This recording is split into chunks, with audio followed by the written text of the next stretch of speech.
My name is Koulsy. I'm 7 years old and I live in Africa, a very beautiful country named Chad.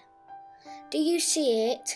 It's that little green spot in the centre, which looks small but it's actually double the size of Spain. It just so happens that Africa is very, very large. Chad is almost all desert, and we have no ocean. Getting here is difficult and leaving is even harder. My mum says that tourists don't come to Chad because they don't like to see poor things and that we are very poor. Although I don't really understand what this means, neither do I understand why we are poor. Besides that, she says that nobody comes because the land is almost all burned by the war. My mum is 37 and she says that ever since she was little, Chad has been at war. I've asked everybody why, but nobody knows. It's a secret topic for adults. It seems that sometimes adults are strange. They know a lot about really hard things, but only a little about easier things. For example, they know how to fight, but they don't know how to play. My schoolmates and I, on the other hand, can play soccer the whole day without a problem. These are my schoolmates who are all very good and we are a team.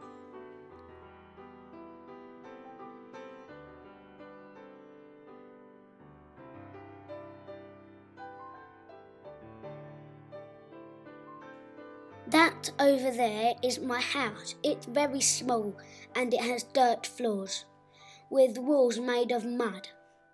The roof is made of straw. My father built it before he left to work with God.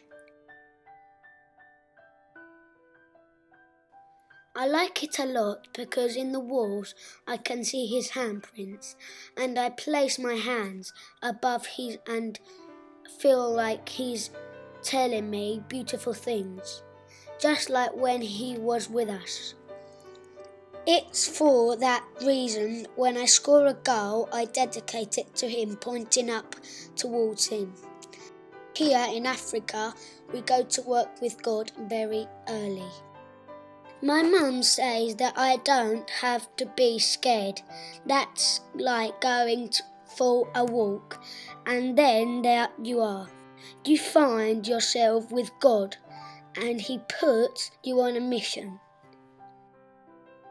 My teacher has told me that God needs many children to help him to build a better world, one in which they aren't poor, nor mosquitoes that give you fevers, no wars. That is the other mission, and it's our turn as children to make it happen.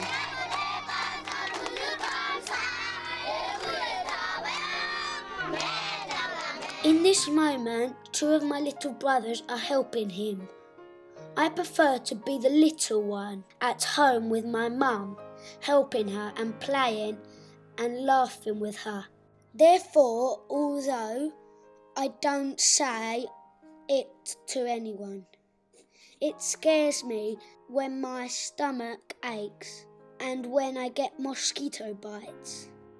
In those cases, my mum carries me while running to the missionary hospital, the one of the Sister Magdalena of Bebeja. There, that Sister Elizabeth, who is our only doctor in the hospital, cures me so I can return home, and that's why I still haven't helped to make the world a better place. But the other day I found my mum and the other mums crying because it's possible that they will close our hospital. They say that the money being sent from Spain by a man called politician has ended and they aren't going to send any more. If my little brothers or my schoolmates or I get sick, God is going to have to make a house as big as 8 Real Madrid soccer stadiums. Because thousands and thousands of kids go to the Bebeja hospital.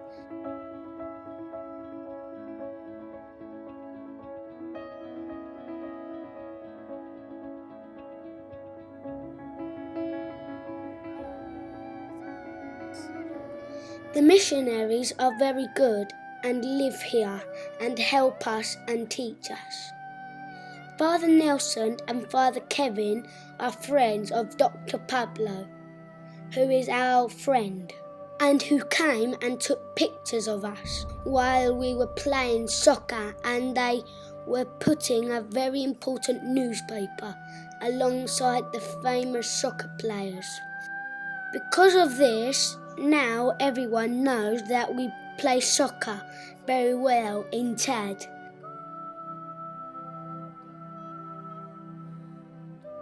Also, we have been told that we can go on the internet where I think there is an invisible window where if you shout to the whole world, they can listen to you.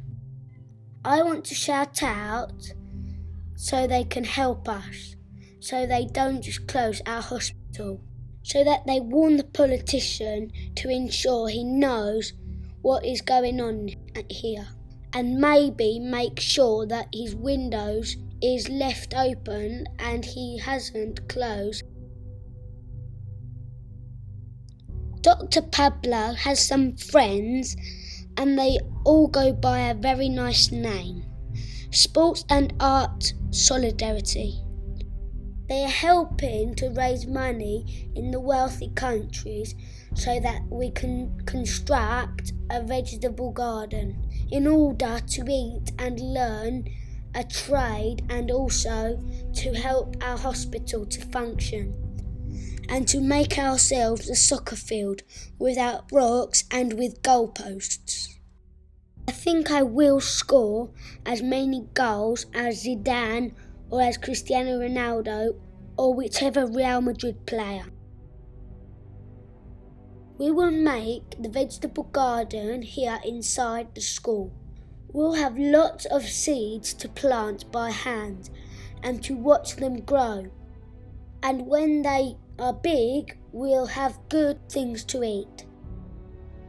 Father Nelson told us that the children of Spain, who are now helping us, they send us that money, and with it we are making the vegetable garden a reality in Chad. Doesn't it seem like magic?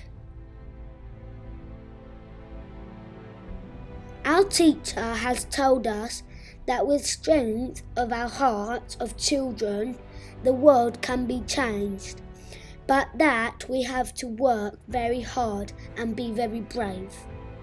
The nuns in the hospital are from Spain, along with Dr. Jorge and Dr. Enrique, who come every year.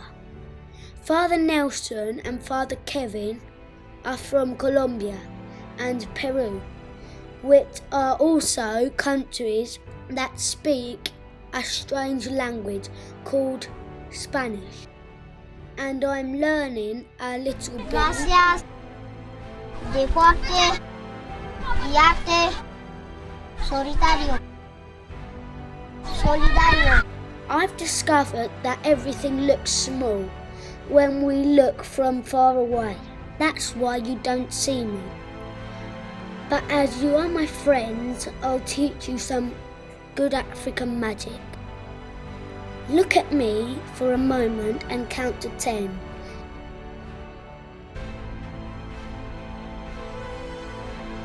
If you close your eyes, you can still see me.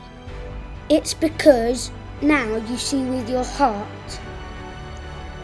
And always when you close your eyes and listen to the word Africa, you will see me. That is great, because if we just finished the food, or I'm sick, or I don't have a hospital to cure me, I'll have to go to work with God.